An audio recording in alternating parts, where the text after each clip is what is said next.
Well, for, I don't know, 50 years or more, our employees have had a pension plan. And our pension, unlike many places, our pension plan is within the charter of city government, which means that any changes to the pension, voters, the mayor submitted, council has supported, put it on the ballot, and the voters have voted on it.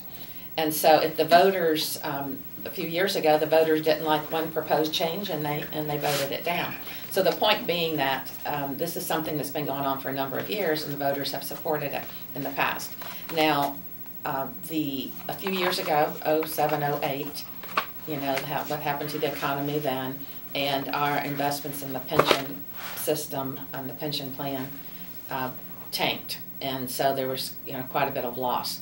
And because this particular pension plan is rather mature, we have a lot of retirees, then it impacts our ability to be able to make our commitments to the retirees.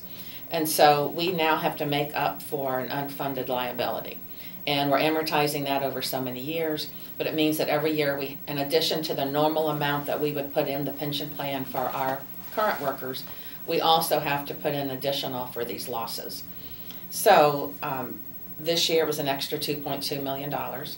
And next year we're predicting about, of course, it depends on what happens between now and then, but we're predicting about a $7 to $8 million increase over and above what we would normally do.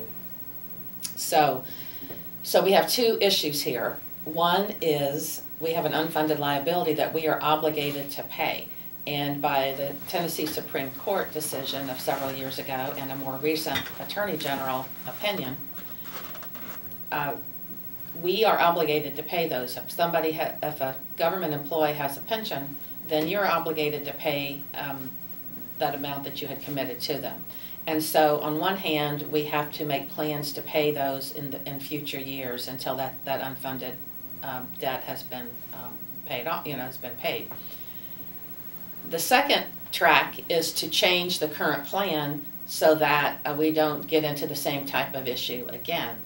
And what I said when I was running for office is that my approach would be to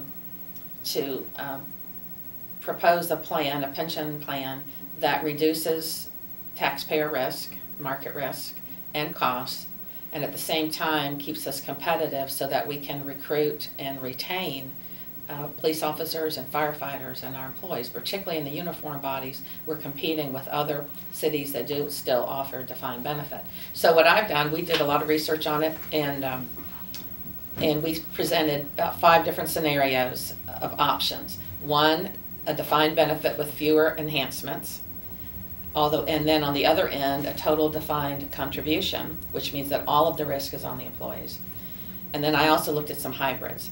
And so now I'm actually promoting to our council that we support a hybrid model, sometimes called a stacked model, that would, at a very base, the lower level of wages, like some of the lowest police officers in terms of salary and firefighters, the city has more of the risk up to a certain salary. We've got it set right now at $40,000. But then any money made over that, it's all a defined contribution.